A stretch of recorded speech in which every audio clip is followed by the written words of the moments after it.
한국 정부가 본격적으로 칼을 빼들었습니다. 캄보디아는 한국인 피해자 구출에 협조하기는커녕 오히려 그들을 멍청하다고 조롱하는 그야말로 완전히 선을 넘어버렸고 한국은 더 이상 참지 않을 명분을 얻게 되었죠. 그리고 한국은 전 세계에서 오직 한국만이 할 수 있는 신의 한 수로 별로 힘도 들이지 않고 캄보디아에 가장 큰 타격을 주고 있는데요. 그리고 이러한 한국의 신의 한 수는 전 세계의 찬사와 존경까지 받으며 캄보디아를 완전히 국가부도 상태로 만들어 버렸다고 합니다.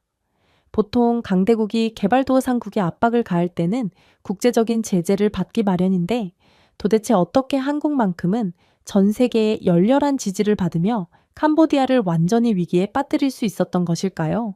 안녕하세요. 저는 영국의 경제학자이자 캄보디아 국립은행의 선임 고문인 토마스 웨인라이트 박사입니다. 7년 동안 저는 숫자가 거짓말을 하지 않는다고 믿었습니다. 처음 프놈펜에 도착했을 때 이 도시는 크레인, 먼지, 야망으로 가득 찼어요. 마치 현대를 향해 달려가는 나라처럼 느껴졌고 무슨 수를 써서라도 번영을 추구했죠. 저는 그들의 금융 시스템이 무너지는 것을 목격하기 위해가 아니라 인도하기 위해 이곳에 왔습니다. 하지만 운명이 항상 허락을 구하는 것은 아니었어요. 2023년 말 캄보디아 권력에 복되는 소문이 퍼졌습니다. 시아누크빌에서는 하룻밤 사이에 신비로운 투자자들이 소유한 거대하고 반짝이는 단지들이 새로운 타워를 세우고 있었습니다. 현지인들은 사람들이 사라진 구역에 대해 속삭이더군요. 제 조수가 조용히 그 중에 한국인이 있습니다. 라고 말한 적이 있습니다. 그러나 저는 그저 조용히 손을 흔들 뿐이었죠. 우리는 경찰 업무가 아니라 경제 업무를 처리하러 왔어. 도대체 그런 걸 왜 상관하는 거야? 그리고 그건 당시에는 논리적으로 들렸죠. 지난 1월 한국 대사관은 자국민을 대상으로 한 납치 및 강제노동 보도라는 공식 항의를 제기했습니다. 하지만 캄보디아 부처는 이를 비웃을 뿐이었죠. 한 관계자는 우리 경제는 한국이 없어도 괜찮습니다. 그런데 우리가 왜 한국에 협조해야 하죠? 한국은 우리에게 있어서 그다지 중요하지 않음에도 말입니다. 라고 말했습니다. 범죄는 경찰이 알아서 처리할 것입니다. 중앙은행 내부에서도 마찬가지였어요. 무시하면 사라집니다. 저는 이것이 고립된 사건이라고 스스로에게 계속 말했어요. 하지만 모든 그래프에서 새로운 패턴, 즉 느리고 조용한 신뢰의 출혈이 형성되고 있었습니다. 그해 봄 캄보디아의 장관급 회의에서 한 부관이 미소를 짓더군요. 한국이 선진국이자 아시아를 선도하는 국가인 것은 맞습니다. 그러나 너무 걱정할 필요는 없어요. 우리에겐 중국이 있습니다. 방은 웃었습니다. 그러나 저는 그렇지 않았어요. 제 경험에서 오만은 항상 무너진다는 것을 배웠거든요. 며칠 후 런던에 있던 전 동료로부터 이메일이 도착했습니다. 조심하세요. 프린스 그룹은 조사를 받고 있습니다. 구린내가 나도 너무 나고 있어요. 당신이 함께 엮일까봐 걱정이군요. 저는 불안한 표정으로 화면을 응시했습니다. 프린스 그룹은 만질 수 없는 캄보디아의 스카이라인의 절반을 건설한 제국이었죠. 그런데 이런 제국이 조사를 받는다고요? 도대체 누가 어떻게 그걸 가능하게 했다는 말인가요? 그렇게 시간이 조금 더 흐르자 프놈펜의 분위기는 바뀌었습니다. 한국 투자자들은 프로젝트를 동결하고 항공사들은 항공편을 줄이며 대사관 차량은 불안한 그림자처럼 도시를 통과했거든요. 그리고 드디어 구린내가 실체로 드러나기 시작되었습니다. 캄보디아의 18개 지역에서 3,400명의 무고한 피해자들이 납치되었고 수십 개의 국적자가 연루된 것으로 파악되었거든요. 가장 소름 끼쳤던 숫자는 수백 명의 한국인이었어요. 일부 피해자들, 어떤 공모자들은 모두 범죄보다 훨씬 더 큰 무언가에 갇혀 있었습니다. 이제 이건 더 이상 부패만의 문제가 아니었습니다. 더 심각한 상황이었죠. 어느 날 밤 외교 리셉션에서 한 한국 주재원이 낮은 목소리로 저에게 말하더군요. 웨인라이트 박사님, 오래 계셨습니다. 그들이 어떻게 작동하는지 아시잖아요. 하지만 이번에는 우리는 가만히 있지 않을 거예요. 저는 차분한 목소리로 들으려고 노력했습니다. 물론 곧 해결될 거예요. 그는 고개를 젓더군요. 우리 국민들은 분노하고 있습니다. 그들이 당열하면 모든 것이 빠르게 움직입니다. 한국의 역사는 늘 그래왔죠. 그날 밤 저는 번역 앱을 통해 한국 뉴스를 검색했습니다. 제 화면에는 고문, 구조, 정해 등 헤드라인이 넘쳐났어요. 수만 개의 댓글이 행동을 요구했습니다. 경찰을 보내라. 군대를 보내라. 군대를 집으로 데려와. 저는 놀란 표정으로 끝없이 스크롤했어요. 저는 더 이상 정치를 보고 있지 않았어요. 한 국가가 깨어나는 모습을 보고 있을 뿐이었죠. 저는 처음으로 한국을 거인들에 둘러싸인 작은 나라가 아니라 규율과 정밀함으로 이끄는 힘, 분노에서 행동으로 완벽한 템포로 나아갈 수 있는 오케스트라로 보았습니다. 그들은 소리치지 않고 준비했거든요. 아침이 되자 푸놈펜 상공의 공기는 고요하고 무거웠습니다. 저는 사무실 창문 밖으로 늪 위에 유리처럼 반짝이는 스카이라인을 내다보았어요. 아직은 몰랐지만 서울 어딘가에는 이미 엔지니어, 외교관, 사이버 분석가들이 제국을 무너뜨릴 수 있는 한 줄의 코드 작업을 하고 있었습니다. 그리고 그날 아침 침묵이 깨지고 카운트다운이 시작되었죠. 한국의 작전은 곧바로 시작되었어요. 전화벨이 울렸을 때 저는 커피를 마시고 있었어요. 웨인 라이트 박사님, 들어오세요. 부지사가 말했습니다. 그의 목소리는 불안하게 들렸어요. 제가 도착했을 때는 이미 모든 사람이 모니터 주위에 모여 있더군요. 18가의 도시에서 납치 사건이 발생했습니다. 누군가가 말했습니다. 3,000명이 넘는 피해자가 발생했습니다. 그러자 방을 침묵시키는 부분이 나왔습니다. 그중 수백 명은 한국인입니다. 재차 듣는 내용이었지만 수백 명의 한국인이 피해자라는 말은 제게 수천 명의 다른 국적의 피해자보다 더욱 강렬하게 들렸어요. 전고가 되자 사방이 가득 찼습니다. 중국 갱단의 인신매매, 사기, 학대 등 각각 지난보다 더 기괴한 보고를 합니다. 수년 동안 데이터로 경제를 측정했지만 그날은 수치가 살아 숨쉬는 것처럼 느껴졌어요. 재무부에서 회의가 소집되었습니다. 여러분, 장관은 모든 것이 통제되고 있습니다. 라고 말했습니다. 그러자 젊은 보좌관이 속삭이더군요. 장관님, 한국 대사관이 분노하고 있습니다. 하지만 장관은 거만하게 미소를 지을 뿐이더군요. 한국, 그들의 투자는 적습니다. 우리는 중국에 의존하고 있습니다. 중국은 우리에게 더 많은 투자를 해주는 든든한 사업 파트너죠. 방은 웃음을 터뜨렸습니다. 그들은 오만해도 너무 오만했어요. 그 주 후반에 저는 한국 대사관을 방문했습니다. 대사는 단호한 악수로 저를 맞이하더군요. 웨인 라이트 박사님, 우리 시민들은 실종되었습니다. 일부는 사망했습니다. 우리는 더는 침묵할 수 없습니다. 저는 외교적으로 행동하려고 노력했어요. 이 문제들은 시간이 걸립니다. 그러자 그는 곧바로 끼어들더군요. 우리는 이미 우리의 시민들을 잃어버렸습니다. 더 이상의 핑계나 양해는 없습니다. 그날 밤 저는 한국 뉴스를 훑어보았습니다. 화면에 고문과 구조 같은 단어가 번뜩였어요. 그리고 캄보디아와 중국 갱단에 대한 단어도 계속해서 나왔죠. 한 헤드라인에는 시아누크빌 영내에서 시신으로 발견된 젊은 한국 학생의 모습이 담겨 있었습니다. 가슴이 조여졌어요. 아무것도 아닌 그 소년의 모습이 저를 거의 며칠 동안 괴롭혔습니다. 그리고 며칠 만에 서울이 폭발했습니다. 시위, 청원, 국가적 분노 등 한국 시민들은 정의를 요구했고 한국 정부는 이를 경청했습니다. 경찰을 보내라, 집으로 데려와라, 돈을 내라. 발언 하나하나가 북소리처럼 느껴졌고 점점 더 커졌습니다. 그러나 캄보디아 내부에서는 관리들이 여전히 무시하는 태도를 보일 뿐이었어요. 한 고위 은행가는 손을 흔들며 과잉 반응이라고 말했습니다. 한국인들은 감정적입니다. 제가 대답했습니다. 아마도요. 하지만 규율이 따를 때 감정은 산을 움직일 수 있어요. 그리고 한국은 그것을 정말로 증명한 국가죠. 그는 웃었습니다. 하지만 저는 그러지 않았어요. 다음 주가 되자 저는 변화의 첫 징후를 보았습니다. 캄보디아 내의 한국인 관광객은 하룻밤 사이에 사라졌습니다.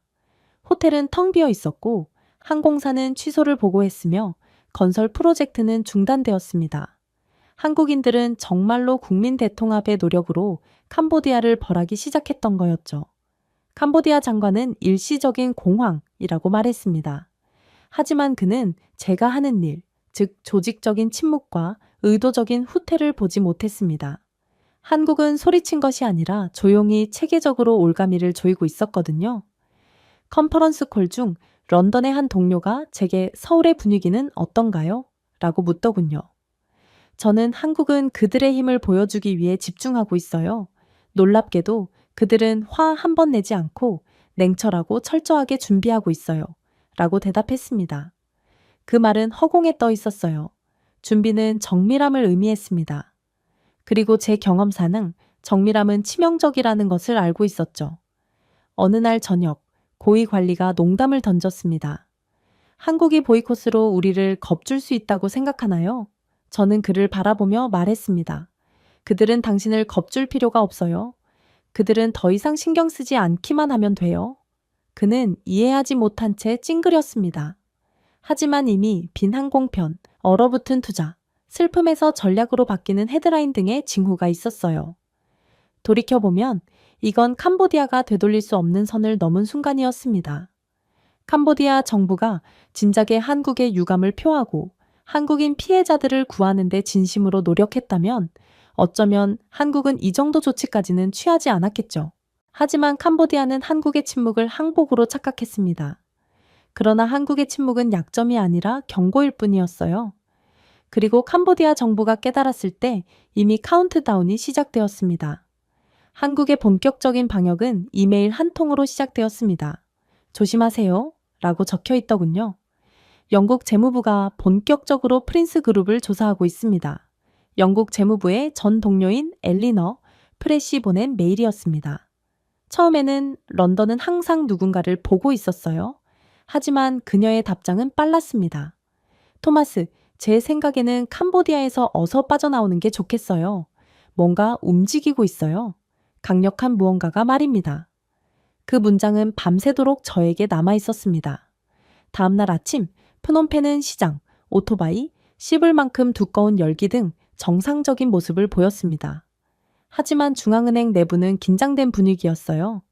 이사회 회의 도중 한 관계자가 런던이 프린스 그룹을 조사하고 있다. 라고 중얼거리더군요.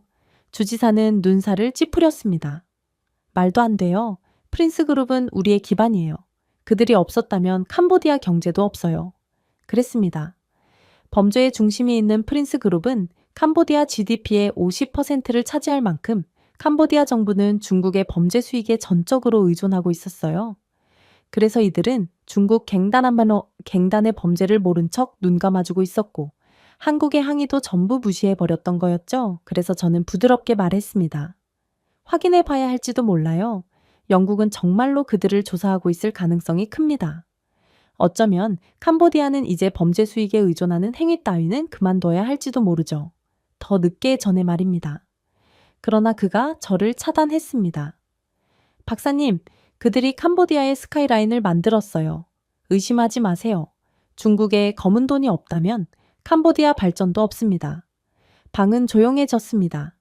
그날 늦게 제 분석가 중 한 명인 마이클이 문을 두드렸습니다. 박사님, 뭔가 이상해요. 프린스 그룹 계좌가 홍콩, 런던, 심지어 세이셸까지 큰 금액을 옮기고 있어요. 저는 몸을 앞으로 숙였습니다. 얼마나 큰가요? 수억 달러요. 순환이체로요. 그들은 뭔가 준비하는 것 같아요. 저는 불안감이 엄습해 왔습니다. 도대체 무엇을 준비하고 있단 말인가요? 그날 밤 저는 엘리너의 메일을 다시 읽었습니다. 뭔가 움직이고 있는 게 확실했어요. 그래서 저는 엘리너에게 전화하기로 결심했습니다. 토마스, 그녀가 말했습니다. 이제 캄보디아에 관한 이야기만이 아닙니다. 미국도 참여하고 있어요. 법무부, 재무부 모두가 조정하고 있습니다. 사기, 암호화폐, 쉘 회사. 지금 모든 강대국들이 캄보디아 범죄에 대한 연결고리를 추적하고 있습니다. 저는 찡그렸습니다. 정말이에요? 정말 진지해요. 그녀가 대답했습니다. 다른 동남아 국가 국민들이 피해자였을 때는 모두가 침묵했어요. 그러나 한국인 피해자가 발생하자마자 강대국들이 전부 움직이기 시작했어요. 현재 21세기에서 한국인들을 건드렸다간 어떻게 되는지 전 세계 사람들이 지켜보고 있습니다. 그날 밤 메콩강에는 비가 많이 내렸습니다. 저는 창가에 서서 프린스 그룹이 지은 프놈펜의 반짝이는 스카이라인 위로 번개가 번쩍이는 것을 지켜보았어요. 빛에 새겨진 무적처럼 보였습니다. 하지만 저는 더 잘 알고 있었습니다. 전에도 제국이 속삭임 한 번에 나가떨어지는 것을 본 적이 있었거든요. 그리고 이번에는 그 속삭임은 한국에서 나올 것으로 예상되었죠. 마침내 10월 14일 오전 5시 42분 런던에서 온 메시지, 워싱턴에서 온 메시지, 서울에서 온 메시지 등 세계의 암호화된 메시지가 제 받은 편지함에 나타났습니다. 각각 같은 제목의 메시지를 담고 있었어요. 헬리오 작전 실행. 첫 번째 파일을 열었을 때 맥박이 빨라졌습니다. 프린스 그룹과 천주 회장, 국제 제재가 발동되었습니다. 146개 자회사 모두 동결되었습니다. 12만 7천 개의 비트코인이 압수되었습니다. 저는 간신히 숨을 쉬며 화면을 응시했어요. 역사상 가장 큰 규모의 금융 유출 사고였고 서울도 그 일부였습니다. 캄보디아 중앙은행 내부에서는 즉각적인 혼란이 일어났습니다. 조정되었습니다. 누군가 외쳤습니다. 영국, 미국, 한국이 같은 순간에 우리의 자금을 빼냈어요. 캄보디아 총재가 종이처럼 창백한 제 책상 위에 몸을 기울였습니다. 누가 시작했나요? 그가 요구했습니다. 저는 대답하기 전에 망설였어요. 신호는 서울에서 왔습니다. 방은 조용해졌습니다. 아무도 제 말을 믿지 않았습니다. 작은 나라가 어떻게 워싱턴이나 런던보다 더 빨리 움직일 수 있었을까요? 하지만 그것이 바로 한국, 정확하고 규율이 엄격하며 항상 과소평가된 한국이었습니다. 알고 보면 한국의 기술력과 수준은 미국이나 영국을 훨씬 압도하고 있었고 이번 기회에 한국은 그것을 직접 증명했던 거였죠. 몇 시간 만에 한국 네트워크가 가동되었습니다. 금융위원회에는 부산, 대전 판교의 서버가 인터폴 데이터베이스와 실시간으로 동기화되는 디지털 집행 프로토콜을 활성화했어요. 다른 어느 나라도 그렇게 빨리 실행할 수 없었을 것입니다. 다른 나라들이 논쟁하는 동안 한국은 그저 실제로 움직여서 결과까지 만들어냈습니다. 한국의 고도로 발전한 블록체인 분석 시스템은 프린스 그룹이 보이지 않는다고 생각한 모든 숨겨진 계정, 모든 유령 회사, 모든 해외 송금을 식별했어요. 그리고 오전 10시가 되자 한국 정부의 공식 성명이 전 세계에 반경되었습니다. 한국 대변인의 어조는 거의 수술적인 것처럼 차분했어요. 이것은 보복이 아닙니다. 라고 그는 말했습니다. 글로벌 금융의 청렴성 회복입니다. 이 문구는 오만함 없이 의도적으로 표현된 것이었습니다. 서방 언론도 이를 인정했어요. 한 헤드라인에는 한국은 세계에서 가장 빠른 국제 집행을 이끌고 있습니다. 라고 적혀 있었습니다. 한국은 6시간 만에 캄보디아 및 중국의 범죄에 대한 압도적인 보복을 성공했고 이는 글로벌 규제 당국에 충격을 주고 있습니다. 한편 지휘센터에서는 한국인 기술자들이 시계처럼 일했습니다. 저는 나중에 대시보드가 한국산 모니터링 시스템을 통과해 세계 대륙의 금융 원장을 스캔하는 데이터 스트림을 보았습니다. 도대체 한국은 이걸 어떻게 설계했나요? 런던의 엘리너에게 물었습니다. 놀라지 마세요. 한국은 몇 년 전에 진작에 이 시스템을 만들었습니다. 라고 그녀는 대답했습니다. AI, 위험 모델링과 통합된 국가 수준의 자금 세탁 방지 플랫폼입니다. 서울은 2020년부터 이 시스템을 완벽하게 구축하고 있습니다. 그럼에도 그들은 자랑한 적이 없죠. 그게 한국의 가장 무서운 점이에요. 아무래도 그들은 과소평가받는 것을 즐기는 것 같아요. 그리고 결정적인 순간에 적들을 압도해버리죠. 서방 규제 당국이 아직 성명서를 작성하는 동안 한국은 이미 프놈펜의 부동산, 마카오의 쉘 회사, 취리히의 암호화폐 금고 등 프린스 제국 전체를 지도화했습니다. 오후가 되자 모든 범죄 조직의 계좌 도선이 어두워졌어요. 한 한국 관계자는 상처가 어디에 있는지 알기 전에 동맥을 폐쇄했습니다. 라고 완벽하게 설명하더군요. 프놈펜에서는 공황이 뉴스 자체보다 더 빠르게 퍼졌습니다. 트레이더들은 거래가 실패하자 빈 화면을 응시했습니다. 캄보디아 현지 언론은 일시적인 혼란이라며 이를 돌리려 했지만 전 세계는 더 잘 알고 있었습니다. 한국의 시스템은 실수하지 않았습니다. 그리고 서울이 움직일 때 시장은 이를 따랐죠. 전고 무렵 저는 엘리너로부터 전화 한 통을 받았습니다.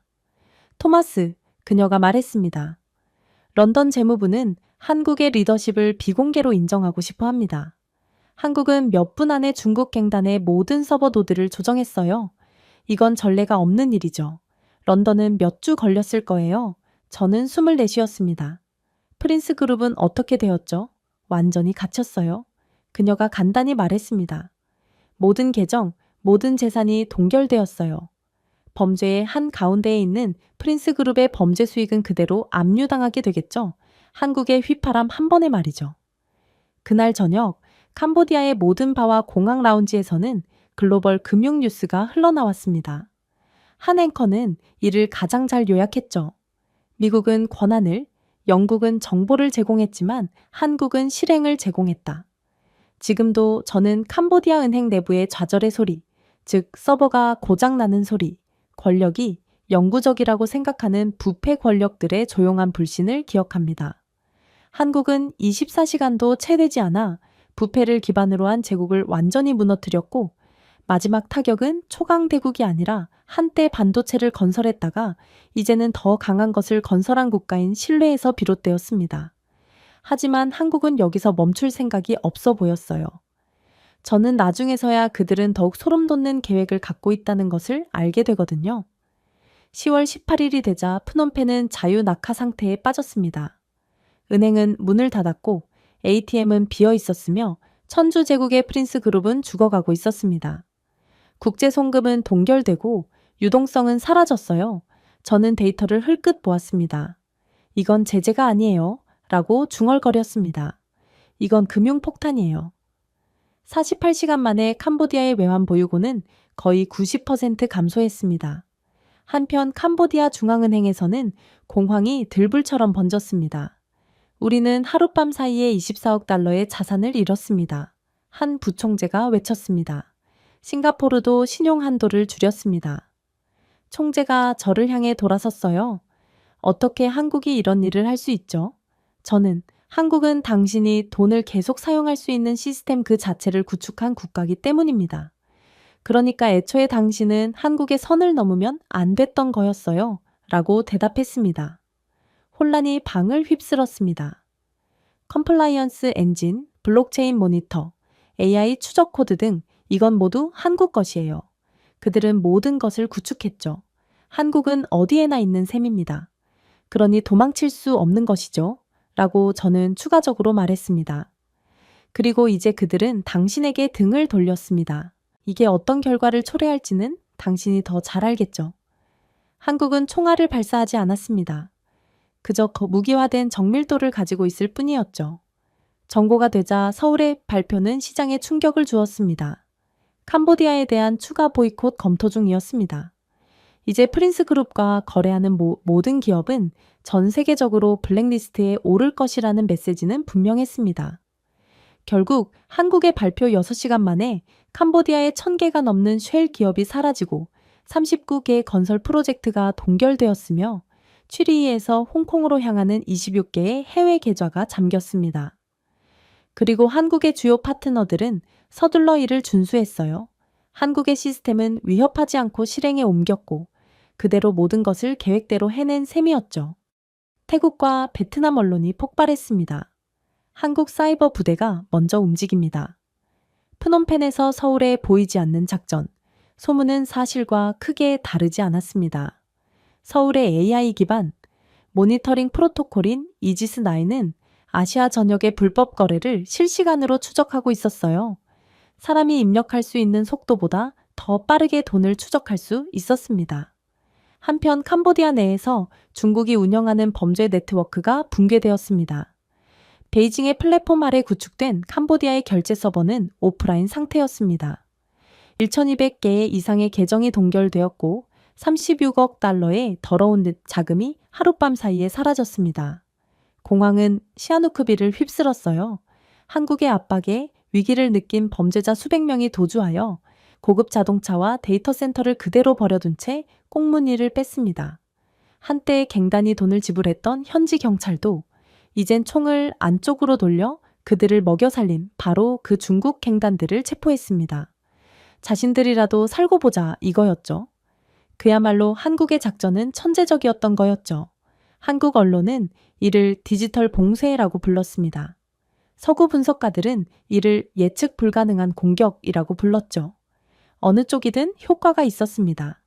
캄보디아의 부동산 지수는 43% 하락했고 외환 보유고는 18% 급감했으며 한때 120억 달러에 달했던 천주 제국의 가치는 6억 달러에도 미치지 못하게 되었거든요. 전체 구조물은 단 한 번의 폭발도 없이 무너진 셈이었습니다. 그날 저녁, 저는 긴급회의에 참석했습니다. 주지사는 관자놀이를 문지르더군요. 우리는 모든 것을 잃고 있습니다. 그가 속삭였습니다. 그리고 한국은 여기 오지도 않았어요. 캄보디아에 오지도 않고 우리를 원격으로 완전히 붕괴시켜 버렸다고요. 저는 고개를 끄덕였습니다. 그들은 원래 그렇게 싸웁니다. 지능적인 사람들이죠. 그러던 새벽, 서울에서 마지막 보고서가 도착했습니다. 마지막 프린스 암호화폐 지갑이 추적되었습니다. 해외 체인을 통해 숨겨져 있던 4만 1천 개의 동전이 11초 만에 완전히 동결되었어요. 저는 그렇게나 막대한 불법 자금을 자랑하던 프린스 그룹의 숫자가 0으로 떨어지는 것을 지켜보았습니다. 역사상 처음으로 군대나 폭탄이 아닌 코드, 규율을 흔들리지 않는 도덕적 명확성으로 부패를 물리친 국가가 탄생했습니다. 한국은 기술을 정의로 바꿨어요. 그리고 사실상 전 세계가 한국의 손바닥 안에 있다는 것을 스스로 증명했죠. 그러나 한국은 더 큰 것을 노리고 있었습니다. 그리고 저는 한국의 거대한 계획을 그 다음 날이 돼서야 인지하고 완전히 경악을 하고 말았죠. 캄보디아 내의 정전은 예고 없이 시작되었습니다. 프놈펜의 불빛이 하나둘씩 깜빡이고 희미해져 죽어갔어요. 은행지구에서 시작된 정전은 공항, 부처, 마지막으로 총리 관저까지 번졌습니다. 20분 만에 수도 전체가 어둠에 휩싸였습니다. 아파트 창문에서 저는 스카이라인이 정적으로 무너지는 것을 지켜보았어요. 무슨 일이 있었나요? 캄보디아 비서가 당황한 목소리로 물었습니다. 저는 조용히 대답했습니다. 한국은 캄보디아의 스위치를 만든 사람들이 누군지를 다시 한번 상기시켰을 뿐입니다. 2년 전 한국은 캄보디아 최초의 전국 스마트 그리드 시스템을 완성했는데 이 네트워크는 에너지 낭비를 37% 줄이고 재생 가능한 마이크로 그리드를 통해 자본의 80%를 전력으로 공급할 정도로 발전했습니다. 캄보디아에 대한 우정과 박애주의, 그리고 현대화의 상징인 한국의 선물이었죠. 하지만 캄보디아가 공개적으로 중국 편에 서서 모든 공동 프로젝트를 동결하자 한국은 모든 유지 보수 계약을 철회해야 하고 대전에 있는 에너지 사령부의 원격 접속을 중단했습니다. 결국 에너지부의 긴급회의에서 혼란은 공포로 바뀌었습니다. 한 캄보디아 엔지니어는 그리드가 응답하지 않습니다. 라고 말했습니다. 수동으로 재시작할 수도 없습니다. 차관은 주먹으로 테이블을 쳤어요. 당장 한국에 전화해. 또 다른 엔지니어는 그들은 대답하지 않습니다. 한국은 아예 우리를 시스템에서 차단했습니다. 라고 대답했습니다. 저는 아이러니의 무게를 느끼며 메모를 하고 있었어요. 변압기부터 AI, 로드 밸런서에 이르기까지 캄보디아는 네트워크 전체가 동남아시아에서 누구도 운영할 수 없는 한국산 플랫폼인 K-파워 파워링크에서 작동한다는 사실을 잊고 있었습니다. 그 결과 감히 한국의 오만한 태도를 보였던 거였죠. 새벽이 되자 수치는 치명적이었습니다. 캄보디아에 43개의 병원이 정전되었습니다. 62개의 공장이 가동을 중단했어요. 정이나 깨끗한 물이 없는 180만 명 이상의 주민들, 심지어 공항의 활주로 조명도 고장났습니다. 12시간 이내에 총 손실액은 4억 3천만 달러에 달했습니다. 하지만 더 큰 비용은 심리적인 문제였어요. 서울에서 무역부는 완벽하게 표현된 단일 성명을 발표했습니다. 우리가 캄보디아에 무상으로 지어준 인프라에 대한 일상 유지 보수는 국제규정 준수 문제에 대한 캄보디아 정부의 협력을 기다리는 동안 완전히 중단될 것입니다. 이건 위협도 아니었고 단지 정확하게 작성된 관료주의일 뿐이었습니다. 하지만 캄보디아 정부 전체는 이를 권위선언으로 해석했죠. 그날 오후 저는 에너지 부장관을 만났습니다. 한국의 전력 차단으로 인해 에어컨이 꺼져서 그의 관자놀이에서 땀이 흘러내렸습니다. 웨인라이트 박사님, 그는 쓴소리로 말했습니다. 이건 처벌입니다. 한국은 우리에게 보복을 가하고 있다고요. 선진국의 개발도상국에 대한 갑질입니다. 저는 고개를 저었습니다. 아니요, 장관님. 이건 엔지니어링입니다. 그는 말문이 막힌 채 저를 응시하더군요. 당신은 의존을 구축했고 그들은 시스템을 구축했습니다. 그건 처벌이 아니라 결과입니다. 한편 한국 대사관의 한국 엔지니어들은 고효율 발전이 하나로 건물에 차분하게 전력을 공급했습니다. LED 투광등이 죽어가는 바닷속 등대처럼 강을 가로질러 빛을 발했어요. 현지 기자는 캄보디아 수도는 어둠 속에 잠겨 있지만 빛은 있습니다. 라고 속삭이더군요. 그야말로 굴욕이었어요. 혼란에 둘러싸인 밝은 질서의 섬, 온라인의 이미지가 퍼졌습니다. 그 주 동남아시아에서 가장 많이 공유된 사진이 되었죠. 외신들은 경외심과 불편함으로 반응했습니다. 가디언은 이를 기술 외교의 대가라고 부르더군요. 태국 방콕 포스트는 캄보디아는 주권이 서울에 배속되어 있었다는 사실을 드디어 알게 되었다라고 썼습니다. 베이징의 언론사들조차 침묵을 지켰습니다. 그들은 한국의 인프라가 국제 표준에 맞게 구축되어 있어 중국이 여전히 모방할 수 없다는 것을 알고 있었거든요. 그야말로 중국이 캄보디아를 돕겠다고 나서봤자 결국 실패한 채 전 세계적인 굴욕을 당할 것이라는 것을 잘 알고 있던 것입니다. 그날 밤늦게 차관이 다시 저에게 전화를 걸었습니다. 그들은 우리를 모욕하고 있어요. 라고 그는 말하더군요. 당신은 한국과 협상할 수도 있었어요. 제가 대답했습니다. 그들은 당신에게 기회를 주었어요. 한국은 3초 만에 캄보디아를 부셔버릴 수도 있었지만 그러지 않았죠. 하지만 당신은 그런 한국을 계속해서 무시할 뿐이었습니다. 침묵이 이어졌습니다. 그러자 그는 속삭였어요.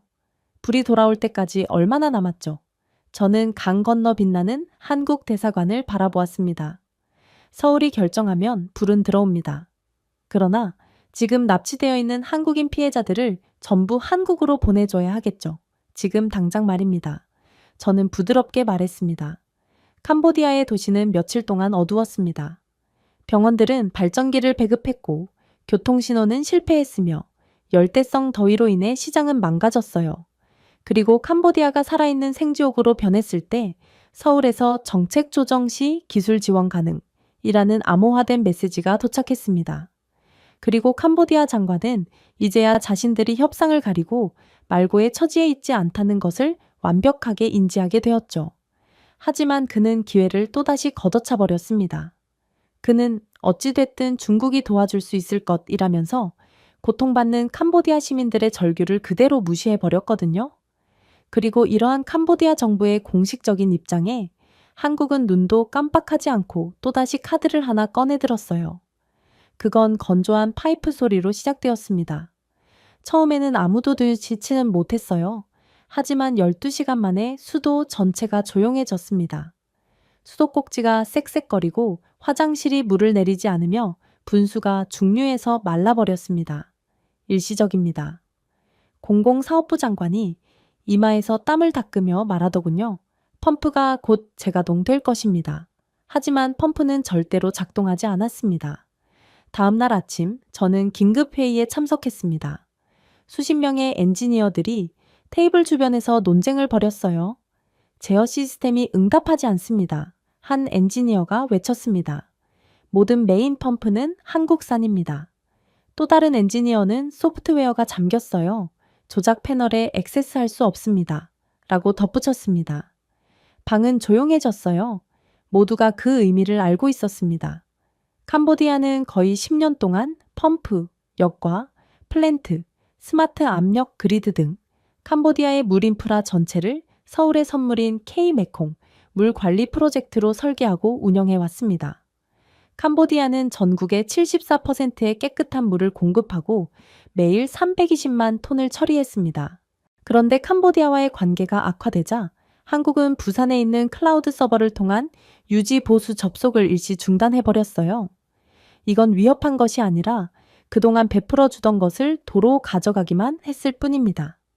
전고가 되자 혼란이 수도 전역으로 퍼졌습니다. 병원들은 물 배급을 시작했어요. 학교는 문을 닫았습니다. 식당들은 설거지도 못해서 아예 장사 자체를 할 수 없었어요. 한국이 물을 잠그면서 첫날 손실 추정치는 2억 8천만 달러에 달했습니다. 하지만 실제 피해는 언론이 도착했을 때 발생했어요. 기자들은 답변을 요구하며 국토부 정문 밖으로 몰려들었습니다. 한 엔지니어는 백업 필터도 한국 펌웨어로 작동합니다.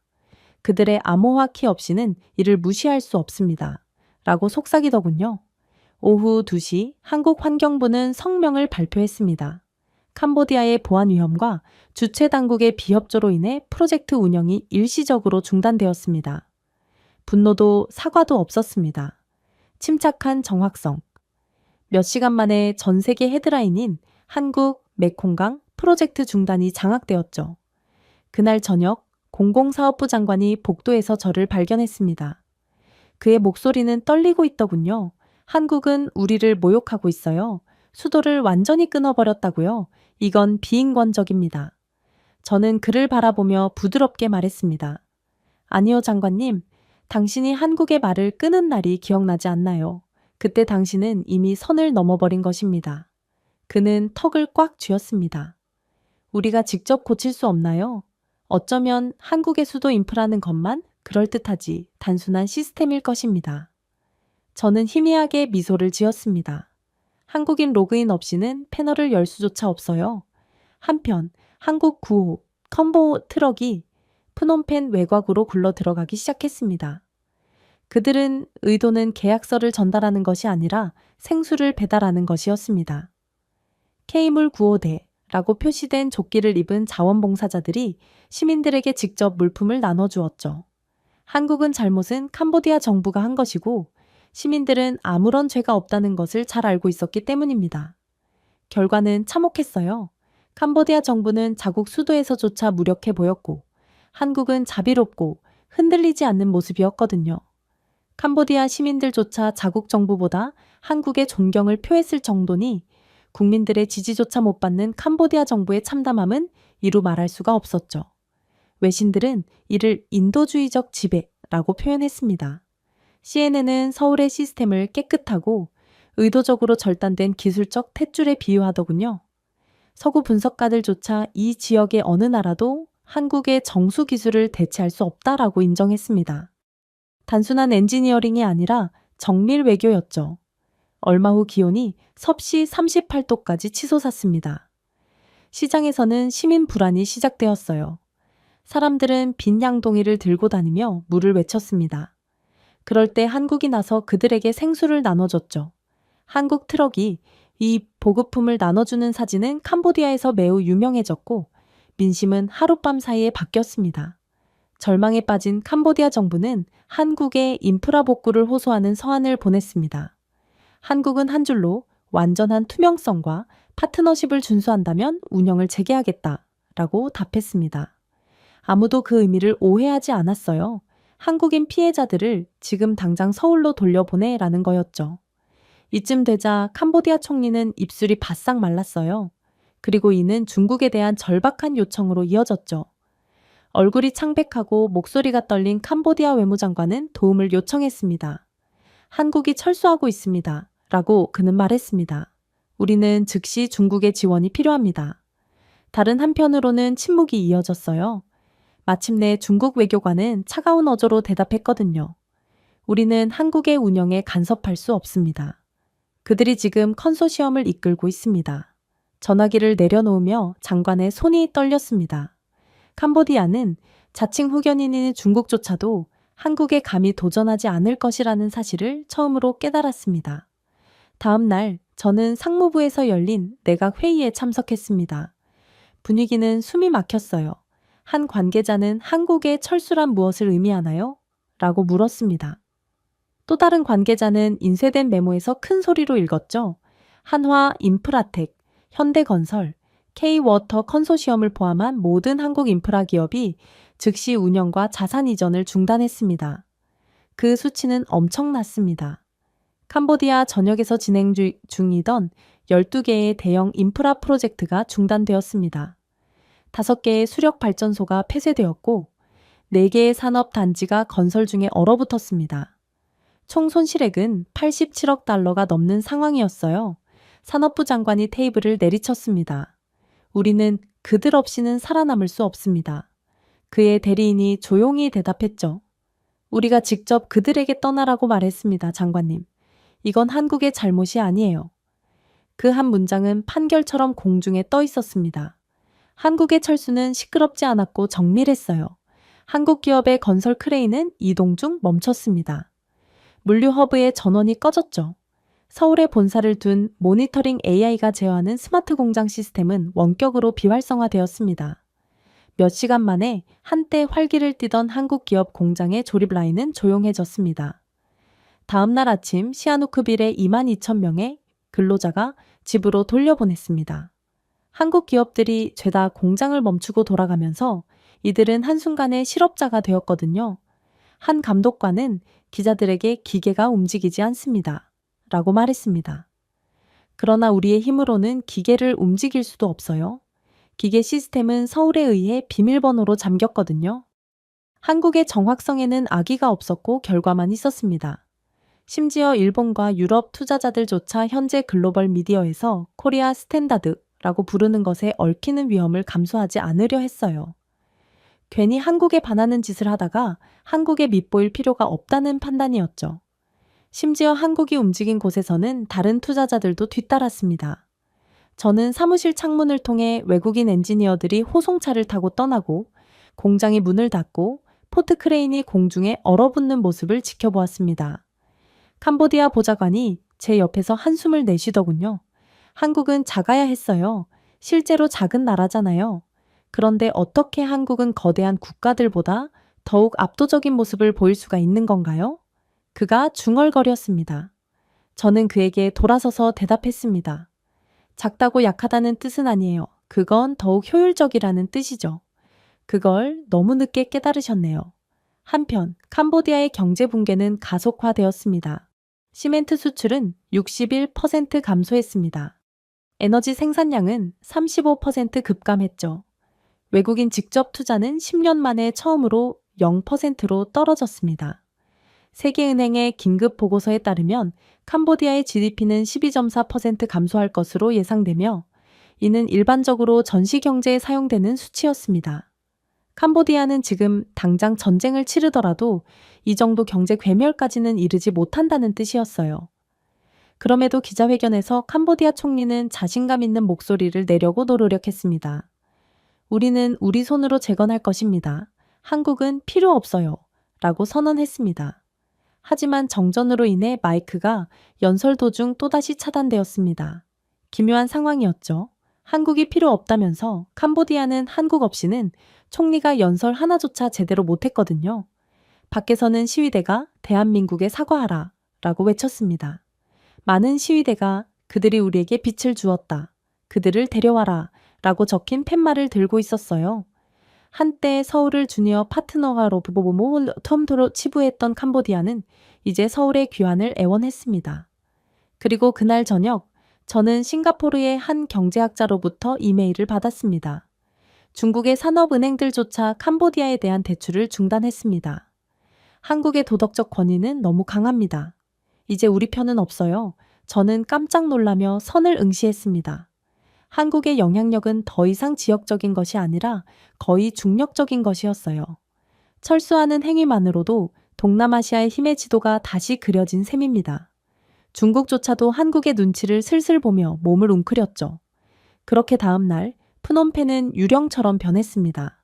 건설 현장은 반쯤 지어졌고 크레인은 햇볕 아래서 녹슬었습니다. 산업단지로 이어지는 도로는 텅 비어 있었죠.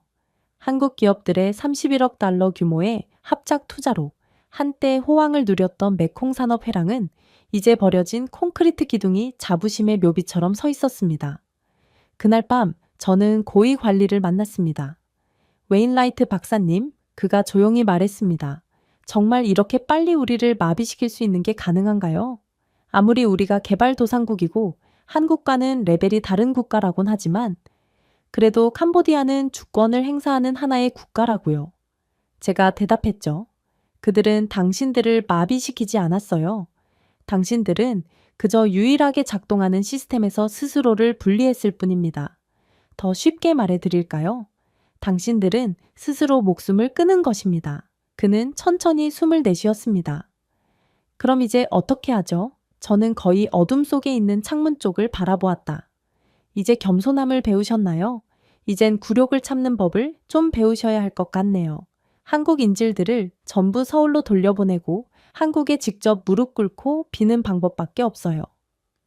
다음 날 캄보디아 국영 텔레비전은 서울에 대한 영상을 방영했습니다. 우뚝 솟은 고층 빌딩, 넌 스카이라인, 자동화된 지하철이 빛의 정맥처럼 미끄러지고 있었습니다. 영상 아래에는 크메르어로 된 캡션이 적혀 있더군요. 신뢰를 바탕으로 구축된 권력, 한국에 대한 간접적인 항복이었죠. 그리고 저는 그날 저녁 보고서를 마무리하면서 이렇게 썼습니다. 오만의 제국은 폭탄이 아니라 침묵으로 무너졌습니다. 캄보디아는 한때 권력을 가지고 있었지만 한국에서 불이 들어올 때까지만이었죠.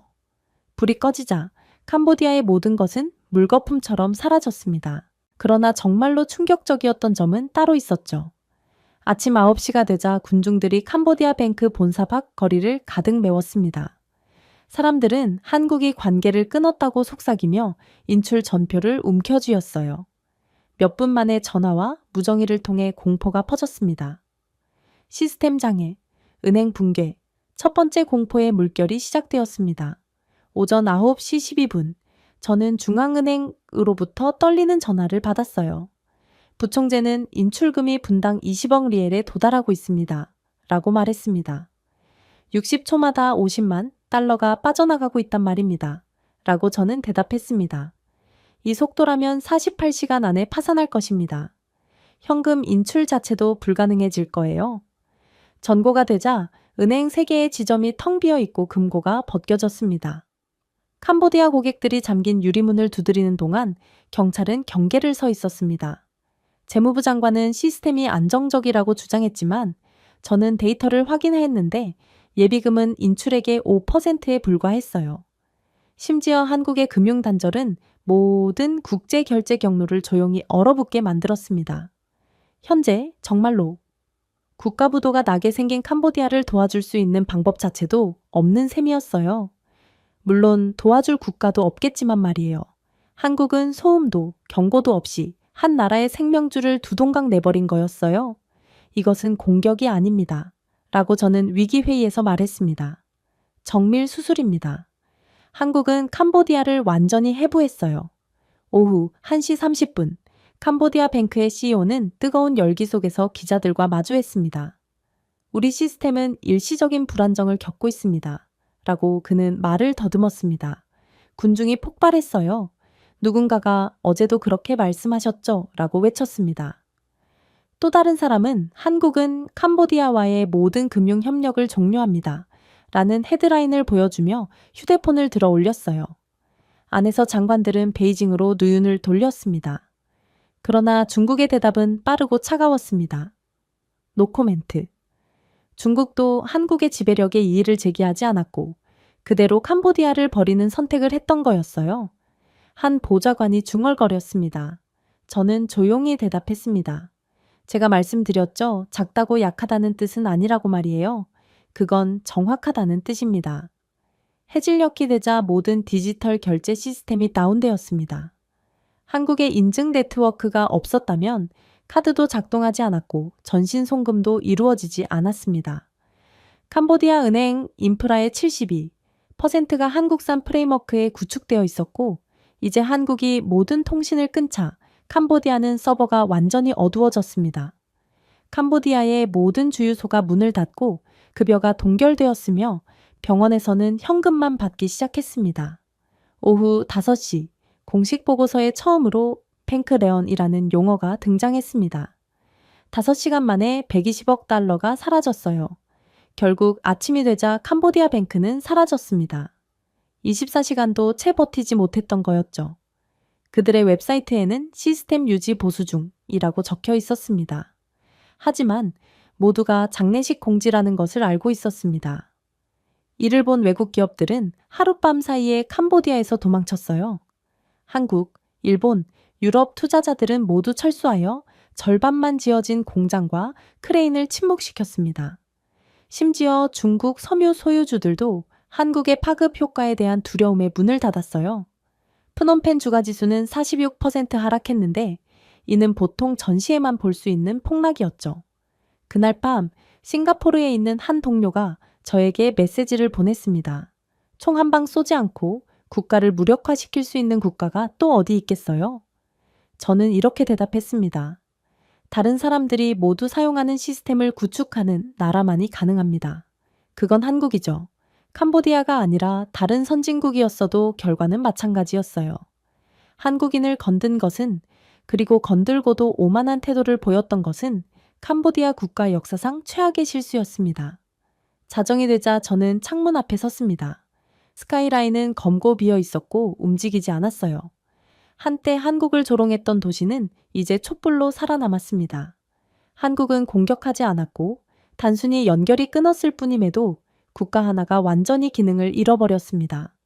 그러나 한국에 정말로 소름 돋았던 점은 이제 시작일 뿐이었죠. 발표는 정확히 오전 10시에 이루어졌는데 짧고 공식적이며 충격적이었습니다. 대한민국 금융위원회가 프린스그룹과 관련된 자산 912억 원을 공식적으로 동결했습니다. 글로벌 기준으로는 그 수 자체가 적었지만 그 의미는 엄청났습니다. 이 금액은 캄보디아 뱅크 전체 국제 거래량의 23%를 차지했거든요. 결국 몇 초 만에 시장은 위험을 감지하는 살아있는 유기체처럼 반응했습니다. 프놈펜 전역의 화면은 붉게 변했어요. 수치가 쏟아져 들어오는 동안 저는 중앙은행 회의실에 앉았습니다. 5억 달러의 긴급 유동성, 우리가 살아남을 수 있을까요? 부총재가 물었습니다. 방은 조용했습니다. 마침내 총재는 고개를 저었습니다. 불가능합니다. 우리 준비금은 이미 피를 흘리고 있습니다. 진실은 무자비했어요. 한국은 캄보디아 경제를 먹여 살리는 마지막 판막을 닫았습니다. 그러나 한국은 오히려 국제적인 칭찬만을 받았죠. 한국은 불법 자금을 동결했어요. 그러니 캄보디아에서 벌어지는 끔찍한 일들을 방지하고 범죄자들에게 정의의 철퇴를 가한 착한 편이었고 오히려 공격을 당한 캄보디아는 맞아도 싼 놈 취급을 당할 뿐이었죠. 같은 날 오후 한국 정부의 성명은 전 세계로 퍼져나갔습니다. 2차 제재 검토 중입니다. 이 문구만으로도 금융센터 전반에 걸쳐 폭발적인 반응을 보였어요. 몇 시간 만에 일본, 싱가포르, 유럽연합은 캄보디아에 대한 투자 재평가를 발표했습니다. 해질녘까지 42개 다국적 기업이 진행 중인 프로젝트를 중단했습니다. 도미노 효과는 그 정확성 면에서 끔찍했고 누가 첫 번째 타일을 밀었는지 모두가 알고 있었습니다. 이건 제재가 아니야. 저는 중얼거리며 데이터를 훑어보았다. 이건 포위야. 캄보디아 부지사는 믿을 수 없다는 듯이 저를 바라보았습니다. 봉쇄를 말하는 건가요? 아니요. 제가 대답했습니다. 더 나쁩니다. 도덕적 격리를 뜻하죠. 만약 한국이 포위를 푼다고 해도 다른 국가들은 더 이상 캄보디아를 돕지 않을 것입니다. 캄보디아는 국제적인 왕따가 되어버렸어요. 한국의 움직임은 시끄럽거나 감정적이지 않았습니다.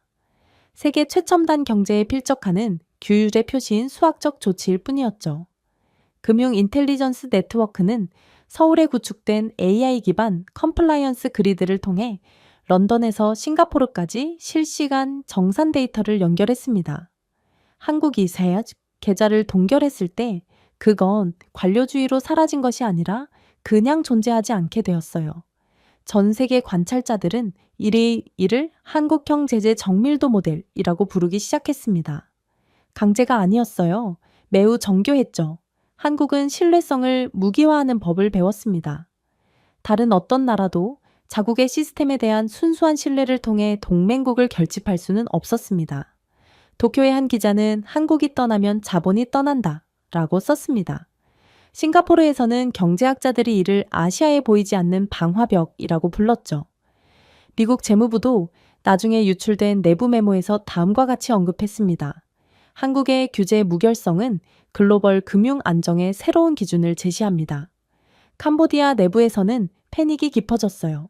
한때 진보의 상징이었던 정부의 인프라 프로젝트가 이제 얼어붙었습니다. 서울에 본사를 둔 물류 AI가 항만 자동화를 중단했어요. 스마트 그리드 변전소가 오프라인에서 깜빡이며 도착하지 않는 한국산 유지보수키를 기다렸습니다. 한국산 반도체로 구동되는 국가 데이터 센터 건설은 72%의 완공률로 멈췄습니다. 결국 캄보디아는 단 일주일 만에 4만 개 이상의 일자리가 사라졌어요. GDP 손실은 31억 달러로 추정되며 이는 국가 경제의 거의 8%에 해당했습니다. 긴급회의에서 총리는 테이블을 쾅 두드렸습니다. 그들이 우리 목을 조르고 있어요. 그가 외쳤습니다. 저는 고개를 들어 조용히 말했습니다. 아니요, 총리님. 한국은 그저 누가 코드를 가지고 있는지 가르쳐주고 있어요. 이제 사실 관계를 제대로 알았다면 더 늦기 전에 항복을 외쳐야 합니다. 아이러니하게도 캄보디아가 붕괴할수록 한국의 글로벌 명성은 치솟았습니다. 서구 분석가들은 소프트 파워 집행의 대가라고 극찬했어요. 서울 증시는 한국의 외교가 반도체만큼이나 정밀하다는 투자자들의 신뢰에 힘입어 하룻밤 사이에 2.3% 상승했습니다. 캄보디아가 위기에 빠진 반면 한국 경제는 도덕적 권위에 힘입어 탄력을 받았다는 아이러니를 무시할 수 없었습니다. 이제 수치는 더 이상 거짓말을 하지 않았습니다. 캄보디아의 외환 보유고는 11.3% 감소했고 관광 수입은 67% 감소했으며 15년 만에 처음으로 외국인 투자는 0건이 되었습니다. 푸놈펜은 유령 도시처럼 보였어요. 건설 크레인이 공중에 얼어붙고 호텔이 텅 비어 있으며 택시가 유유 상태이며 그 어떤 통행금지 시간보다 고요함이 더 짙었어요. 중앙은행 내부에서 총재는 움직이지 않고 모니터를 응시하더군요. 웨인라이트 박사님, 그는 조용히 말했습니다. 캄보디아에서 현금이 전부 떨어질 때까지 얼마나 걸리나요? 저는 망설였습니다. 이대로라면 나흘도 못 버팁니다. 부총재는 주먹으로 테이블을 쳤습니다. 사일? 우리는 10년 동안 성장했어요. 저는 그를 한심스럽게 바라볼 뿐이었죠. 한 젊은 분석가가 보고서를 들고 들어왔습니다. 총재님, 중국이 자본을 철수하기 시작했습니다. 방이 얼어붙었습니다. 얼마나요? 총재가 물었습니다. 3일 만에 120억 달러입니다. 누군가가 숨죽여 욕설을 퍼부었습니다. 베이징이 우리를 버렸나요? 그들은 당신들을 버리지 않았어요. 제가 말했습니다. 그들은 한국을 더 존경할 뿐입니다. 이게 국제사회의 논리죠. 잠시 후 총리는 밖에 더위로 양복이 축축해진 채 걸어 들어왔습니다. 그는 통화의 붕괴를 보여주는 거대한 빨간색 차트 앞에 서 있었습니다. 우리는 그들을 과소평가했습니다. 라고 그는 중얼거렸어요. 완전히요. 저는 천천히 고개를 끄덕였습니다. 아니요, 총리님. 당신은 신뢰를 과소평가하셨습니다. 한국은 시스템만 구축하는 것이 아니라 믿음을 구축합니다. 그런 국가를 저버렸다는 건 더욱 끔찍한 결과를 초래하는 법이죠. 그는 눈을 반짝이며 무겁게 앉아 있었습니다. 서울에 호소할 수 없나요? 할 수 있어요. 제가 대답했습니다. 하지만 한국은 원래부터 배신당한 후에는 협상하지 않는 국가입니다. 아무래도 그런 한국의 마음을 돌리기 위해서는 더 많은 것들을 포기해야만 하겠죠. 아이러니는 잔인했습니다. 10년 넘게 한국은 캄보디아에 4조 5천억 원의 인프라를 구축하고 연간 85만 명의 한국 관광객이 12억 달러를 지출하는 등 조용히 캄보디아를 먹여 살렸습니다. 그러나 캄보디아는 모욕과 오만한 행위로 그런 한국을 사라지게 만들었죠. 그날 저녁 저는 왕궁 근처의 한 호텔을 방문했습니다. 로비는 조용하고 샹들리에는 어두웠어요. 매니저는 책상 뒤에 혼자 앉아 있었습니다. 중국인 관광객을 잃는 것이 상처가 된다고 생각했습니다. 라고 그는 촛불을 밝히며 말했습니다. 하지만 한국인을 잃는 것은 우리로 하여금 팔다리 전부를 도려내는 것과 다름없는 결과를 냈습니다. 그는 씁쓸하게 웃었습니다. 그들은 단순한 손님이 아니었습니다. 그들은 이곳을 살리는 구원자였죠. 다음 날 아침, 일본, 싱가포르, 유럽연합이 한국의 동결에 동참했다는 소식이 전해졌습니다. 캄보디아의 한 장관이 휴대폰을 흔들며 전략실에 뛰어들었습니다. 전 세계는 이걸 서울 효과라고 부르고 있어요. 그는 외쳤습니다. 그들은 이제 한국이 우리의 규제 기관이라고 생각해요. 전고가 되자 사무실 창문을 통해 공황이 펼쳐지는 모습을 지켜보았습니다. 시장은 텅 비어 있고 환전소는 문을 닫았으며 국가 통화인 리엘화는 열흘 만에 18% 하락했어요. 그날 밤늦게 내각은 절박한 심정으로 소집되었습니다. 우리는 여전히 회복할 수 있습니다. 라고 무역부 장관이 떨리는 목소리로 말했습니다. 중국, 어쩌면 러시아에 손을 뻗을 수도 있습니다. 총리가 그의 말을 끊었어요. 러시아가 반도체를 만드나요? 인공위성을 만드나요? 아니, 그들이 한국이 가진 것을 단 하나라도 가지고 있나요? 아무도 대답하지 않았습니다. 무역부 장관은 마침내 속삭였어요. 우리는 그들이 중국보다 작다는 이유로 조롱했습니다. 총리는 그를 차갑게 쳐다보았습니다. 그 결과 우리는 이렇게 망해버렸죠. 외국 분석가들은 이미 1997년 이후 가장 빠른 경제 붕괴라고 부르고 있었습니다. 한국의 차분하고 계산된 철수는 IMF도 예측하지 못했던 도미노 효과를 촉발했어요. 주말이 되자 연료 수입이 중단되고 공장이 문을 닫았으며 6만 명의 근로자가 실직했습니다. 그날 밤 저는 주지사를 마지막으로 만났습니다. 어두운 스카이라인이 내려다 보이는 창가에 서 있을 때 주지사가 눈을 깜빡이더군요. 한국이 우리를 용서해 줄 것 같나요? 그가 물었습니다. 용서가 문제가 아닙니다. 제가 말했습니다. 불이 꺼진 후에는 신뢰가 돌아오지 않습니다. 전 세계는 캄보디아를 더는 믿지 않게 되었고 동정하지도 않게 되었거든요. 그게 가장 큰 문제입니다. 그는 지친 눈으로 저를 바라보았습니다. 우리는 그들 없이도 살 수 있다고 생각했어요. 저는 고개를 저었습니다. 주지사님, 햇빛을 사치품으로 착각하셨군요. 한국은 당신의 낮이었어요. 태양이었죠. 그리고 새벽이 되자 도시는 여전히 어두웠습니다. 지평선에는 여전히 빛나는 한국대사관 건물이라는 단 하나의 빛만이 눈에 띄었어요. 서울은 캄보디아를 파괴한 것이 아니라 단순히 플러그를 뽑았을 뿐입니다. 그리고 이젠 한국이 철수하면 어둠이 따른다는 것을 전 세계가 알게 되었습니다. 그리고 이제 캄보디아는 마지막 카드를 꺼내들었죠. 캄보디아는 IMF의 도움을 요청했거든요. 그러나 프린스그룹 해체와 한국과의 협력을 조건으로 한 지원이라는 무자비한 답변이었습니다. 한국의 표준은 세계의 법이 되었습니다. 그리고 한국을 거스른다면 캄보디아에는 그 어떠한 선택지조차 없게 되었죠. 다음 날 아침 국제 태스크포스가 한국 사이버 영장을 사용해 프린스 회장의 제트기를 비행 중 요격했습니다. 인터폴도 서울만큼 빠르게 단속하는 곳은 없다라고 인정했죠. 주말까지 국내 유동성의 40%가 증발하고 22%의 기업이 파산했으며 부채가 16억 달러 급증했습니다. IMF는 이를 전쟁이 없는 경제 붕괴라고 불렀죠. 그러다 전 세계를 놀라게 한 조치로 한국은 캄보디아 민간인에게 직접 긴급 구호를 발표했습니다. 한국 항공기는 정부를 완전히 우회하면서 죄 없는 캄보디아 시민들에게만 식량과 의약품을 투하했습니다. BBC 앵커는 부패는 처벌하지만 국민을 버리지는 않는다 라고 말했어요.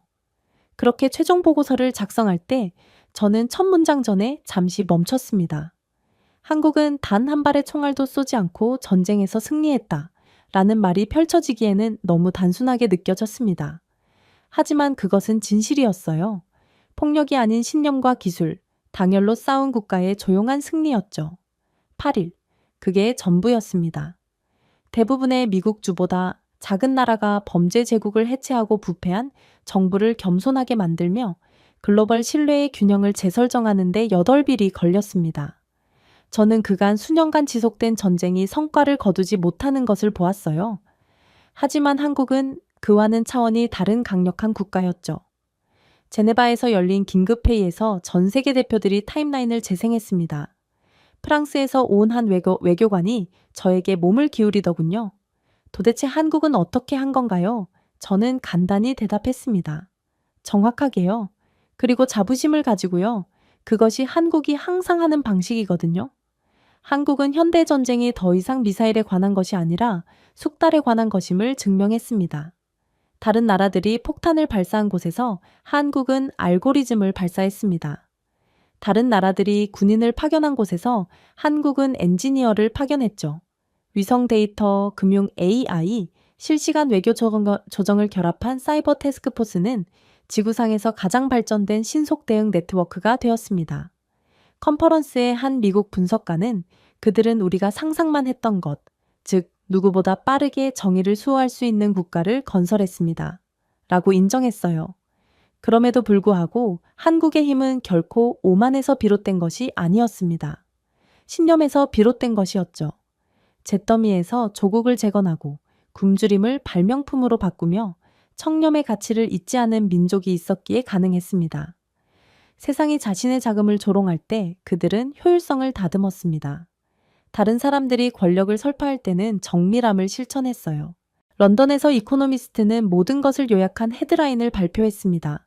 정복하지 않고 통치하는 나라. 도쿄의 한 평론가는 한국의 강점은 지배적이기 때문이 아니라 바로잡기 때문에 무섭다 라고 말했습니다. 한때 도전적이었던 베이징도 침묵을 지켰습니다. 침묵은 곧 중국의 패배를 의미했죠. 한국에서는 서울이 그 어느 때보다 밝게 빛났습니다. 고층 빌딩이나 넌사인 조명뿐만 아니라 더 이상 스스로를 증명할 필요가 없는 국가의 집단적 자부심에서 비롯된 것처럼 보였어요. 전 세계는 진정한 리더십이 어떤 모습인지 목격했습니다. 차분하고 윤리적이며 굴하지 않는 리더십 말이죠. 한 인터뷰에서 한 외신 기자가 저에게 묻더군요. 너무 극단적이지 않았나요? 한 나라의 경제 전체를 얼어붙게 만드는 것 말입니다.